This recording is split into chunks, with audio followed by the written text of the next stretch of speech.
إلا الله حسبي ربي جل الله ما في السلام علیکم ناظرین، میں ہوں سلوہ سنین اور آپ دیکھ رہے ہیں سوریہ نیوز HD۔ آئیے نظر ڈالتے ہیں آج کی اہم خبروں پر۔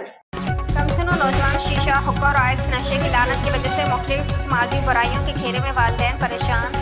SSP سے نوٹس لینے کی گزارش۔ جیکوباد مہران سوشل فورم کے پلیٹ فارم سے SSP محمد کلیم ملک کی توجہ جیکوباد شہر اور اس کے گرد و نواح میں ہونے والی بڑی سماجی برائی کی طرف مبذول کرانا چاہتے ہیں کہ شیشہ حق اور آئس کے نشے کا رجحان دن بدن بڑھتا چلا جا رہا ہے، جس کے باعث ہمارے کمسنوں نوجوان بچے اس موذی نشے کا عادی ہونے کی وجہ سے مختلف سماجی برائیوں میں مبتلا ہونے لگے ہیں، جن کی وجہ سے کمسنوں نوجوان بچوں کے والدین اور سول سوسائٹی پریشان ہے۔ مگر افسوس علاقہ پولیس اور دیگر ادارے اپنا محکمہ جانے کردار ادا کرنے سے قاصر دکھائی دیتے ہیں۔ نشے کی لعنت کی وجہ سے کمسنوں نوجوان بچوں کا مستقبل تباہ ہوتا نظر آ رہا ہے، جو کہ انتہائی لمحہ فکر ہے۔ اس لیے آپ سے اس امید کے ساتھ گزارش کرتے ہیں کہ جیکوباد ڈسٹرکٹ کو شیشہ حق اور آئس کے نشے کی لعنت سے پاک کر کے نشے کے عادی کمسنوں نوجوان بچوں کے والدین کی دعائیں لیں گے۔